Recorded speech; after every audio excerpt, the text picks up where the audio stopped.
Saba's stories. Naughty Cinderella. Once upon a time, a merchant lived in a faraway land with his wife and little daughter. The merchant was always traveling to the surrounding cities and lands. During one of these trips, his wife fell ill and died very soon. The businessman, who had to constantly travel to other cities, decided to get married again. Someone to take care of his little daughter. He decided to marry a woman who had 2 little daughters, because he thought that she would take care of Cinderella like her own daughters. That's why he continued his travels.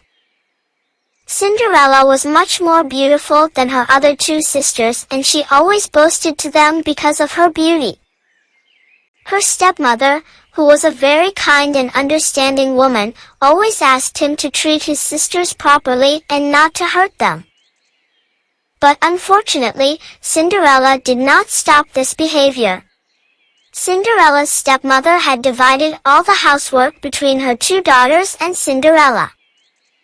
Cinderella's 2 sisters, Grizilla and Anastasia, always did their work, but Cinderella ran away from work for various reasons and did not do her duties. She always wore the best clothes and was playing and having fun in the garden. She returned home with dirty clothes and muddy shoes, and Anastasia and Grizilla had to wash her clothes and clean the house. Whenever Cinderella's father returned from a trip, her stepmother would talk to him about Cinderella's behavior, but Cinderella's father did not believe that his daughter's behavior was so bad. A few years passed. One day, when Cinderella's father was traveling and Cinderella was having fun in the garden, the king's son passed by their garden on his horse. The prince looked at Cinderella.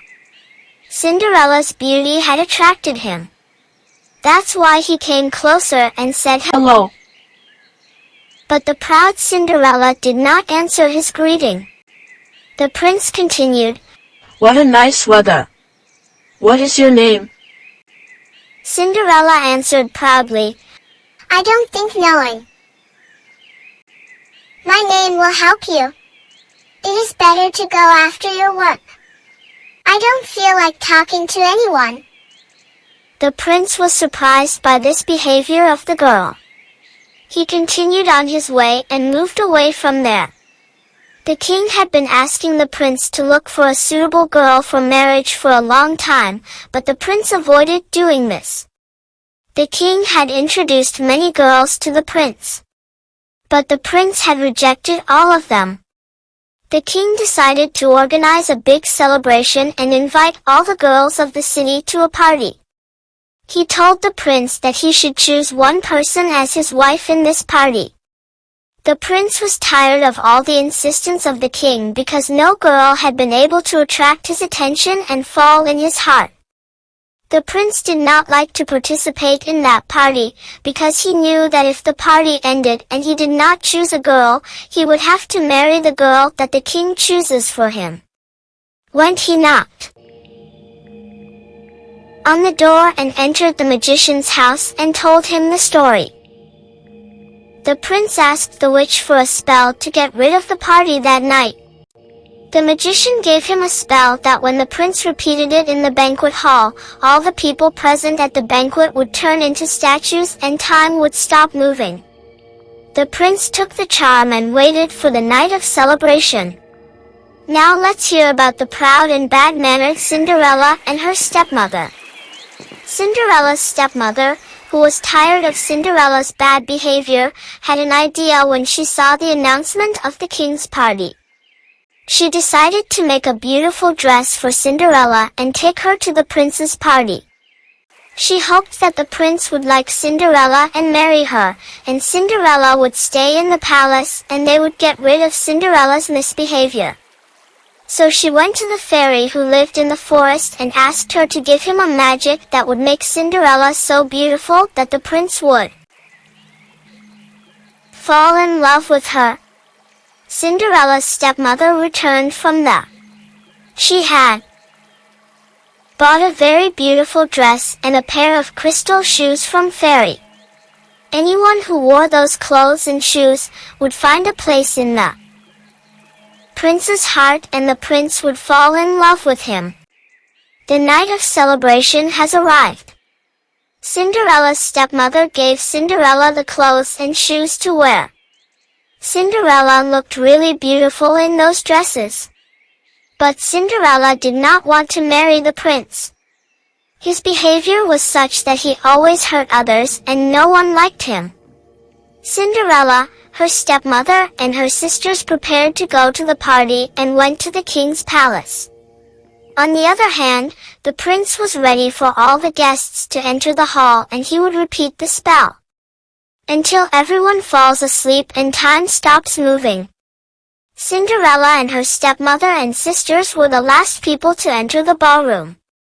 But before the guards closed the hall, Cinderella slowly walked back out and the doors closed. She ran up the stairs to get away from there. At exactly the same time as the doors of the banquet hall were closed, the prince recited the spell, and all the people, in whatever state they were in, turned into statues. Delighted that he had succeeded, the prince opened the hall door and went down the stairs. Cinderella, who thought that one of the guards was following her, increased her speed, and at the same time, one of her crystal shoes slipped off her feet and fell on the stairs in front of the prince's feet. The prince, who thought that everyone had turned into a statue, was surprised to see Cinderella and took the shoelace and called the girl. But Cinderella did not stop and continued on her way. She got on a horse and went to the forest.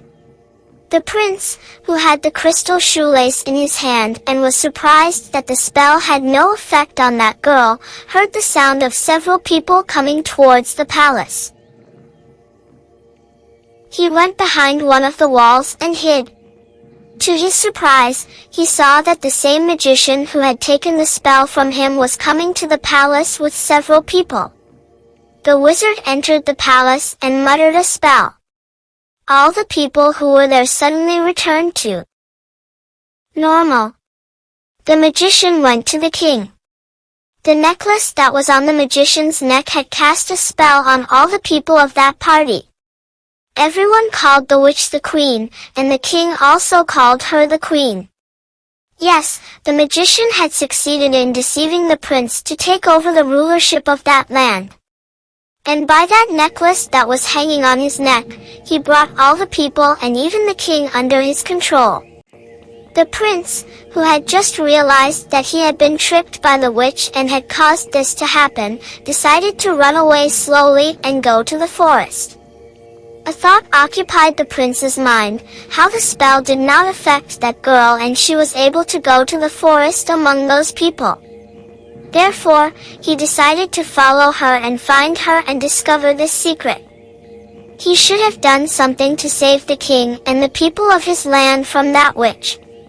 To be continued.